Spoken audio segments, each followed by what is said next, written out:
Chapter 13. The Funeral. Dearly beloved, ladies, gentlemen, news outlets, and other valued members of the human nation state. Thank you for taking the time out of your busy schedules to gather with me and my family today. A day of exquisite loss and mourning. Gamzee Makara, High Court Jester, exalted saint of the Purple Veil, has left us to traverse that grand, gay carnival in the sky. I'm told by various members of the Clown and Cloth, he will spend the rest of history honking in grand tribute to the mirthful Messiah. I come before you with rage in my heart for the vile, cowardly monsters who've taken away our dear Minister Makara. And I know that many of you feel the same. But today is a day of healing. And my first memory of our Purple Prince was his robust codpiece. As he offered me his friendly support, along with the sacred blood of his brethren, the Holy Sacrament. It takes Jake a few seconds of puzzled eye contact before he catches exactly what it is Yiffy is tossing down. In his defense, he is distracted by his wife's speech, which is doing the emotional equivalent of wringing him out like a wet towel, before using that towel to slap the sweaty buttocks of a large, odorous man. Even if he knows everything she's saying is a load of horse feathers, it does nothing for his composure to hear her heap praise on that smelly, home-wrecking clown. Jake wonders what she'll say about him at his own funeral. He narrows his eyes in Yiffy's direction. She's a lovely girl, really. He'd known she existed, of course. Jane had complained about her often enough, but they'd never had much chance to get acquainted. He rather believes her and Tavi would have been fast friends. Then again, perhaps it's better that she never had much of a chance to get to know his family. He lets go of the leash. And I know that at times like these, it is easy to want to give in, to throw in the towel and turn our faces away from the light of democracy and moral fortitude that we, the citizens of the human kingdom, are blessed with from birth. God knows I've had my own faith tested the last few weeks. As many of you know, I did not grow up with the same privileges that all of you enjoy. I was born on Proto-Earth, that half-finished dystopia mangled by the ravages of foolish leadership and endless war. And as for Gamzee, well, his upbringing was even worse. He was born to a violent and uncaring home, a lonely child with few natural gifts.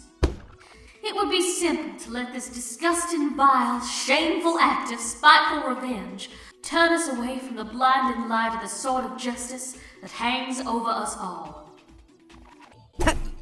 Poised, trembling, ready to burst forth. I want to give up at times. I understand your pain. I sympathize with your pain. But when that pain becomes too hard to endure, remember poor, lifeless Gamzee, who suffered pain far worse than any of us could ever fathom. The pain of betrayal. Dude, didn't you lower the voltage on that shock collar? Little Red isn't looking so hot. Yes, of course I did, but the damn doohickeys got the kick of a donkey. I couldn't remove it completely. She'd know I was the one who did it. Well, if that supervillain cunt waffle doesn't stop, she's going to kill her. Not really the best at hostage management, is she? Hey, don't call my wife a cunt waffle. It may be deserved, but it is certainly ungentlemanly. Brango Sturk, I would have expected better of you. Can't imagine why. Aren't you going to do anything? Why don't you do something? Because I don't really exist, dickhead. but we cannot allow his memory to be in vain. For Gamzee Makara taught us that even the most loathsome degenerate can take their place in society. All they need is the right redemption arc.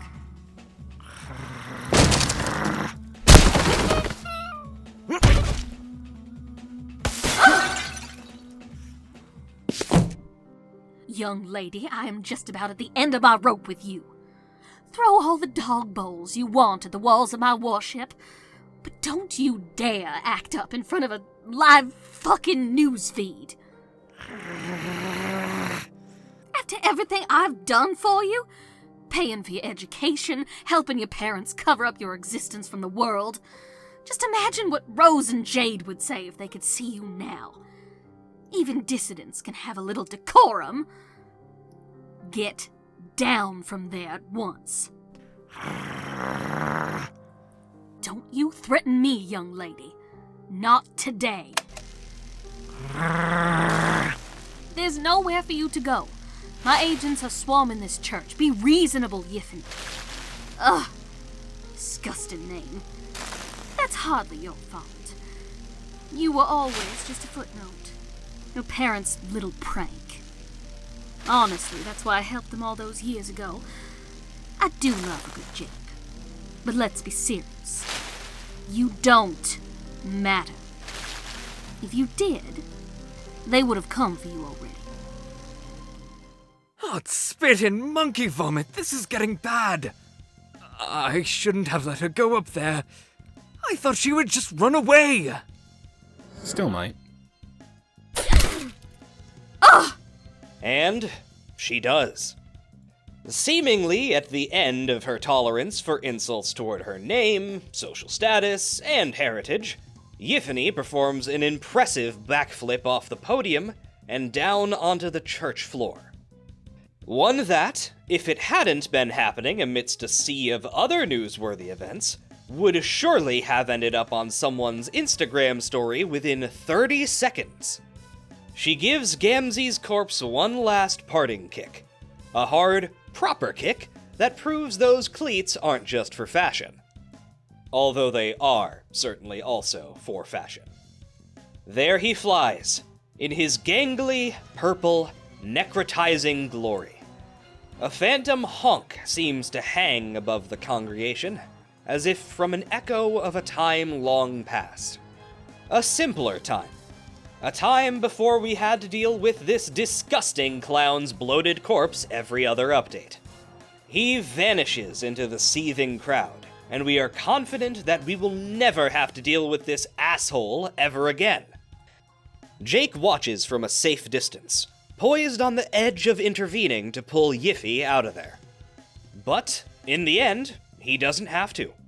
Instead, he watches in admiration as she tears the place to utter shreds. An echoing sympathy swells inside of him as she tears apart the funeral flowers and punts Gamzee into the shrieking congregation.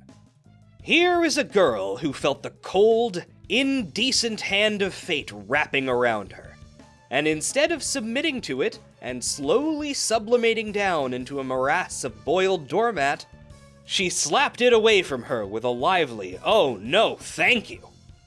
All at once, Jake feels immense affection for his granddaughter.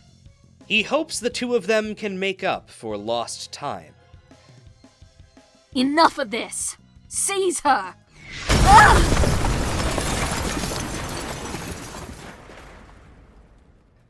The stained glass window shatters inward. Obliterated to stardust. The war is knocking.